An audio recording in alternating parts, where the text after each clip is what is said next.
That's pretty bad.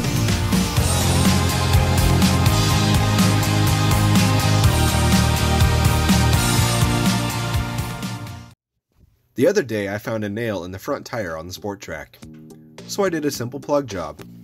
When I drove it the next day, I thought I was driving a Jeep. I had never felt a death wobble until this point.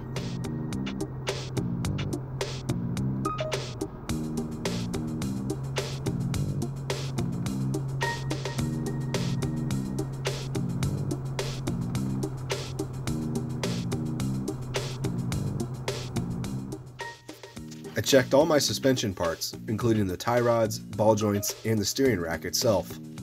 Nothing stood out being wrong. I also checked the fluid level on the power steering. Nothing wrong there either.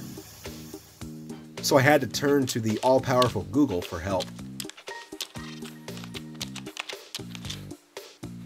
Dogs may not be the best internet search companions. Anyway, I found a forum that described the issue perfectly. Apparently, turning the front wheels by hand without the engine running the power steering pump allows for air to get into the system. I did this during the tire repair. The solution is to bleed the air out by turning lock to lock multiple times with the engine running.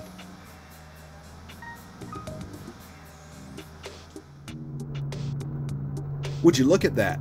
The death wobble is gone. The slight shaking still present is the mud tires themselves, which have never balanced out properly, no matter what I tried. But I wanted to put this theory to the test. And to prove no trickery involved, I filmed it all. The engine is off and the wheels are being turned lock to lock twice. This next part is sped up to not waste any of your time driving to the test road.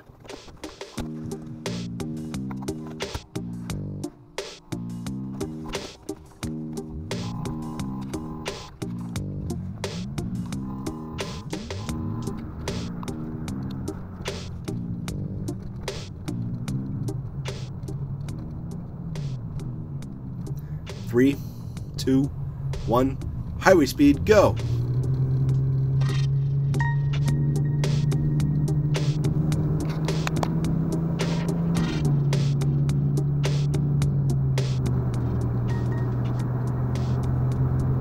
Oh wow, this is worse than before. I can't even keep the sport track straight on the road. So what's the moral of the story? If the front wheels need to be turned when the engine is off, the power steering system needs to be bled of any air. Thanks, engineers.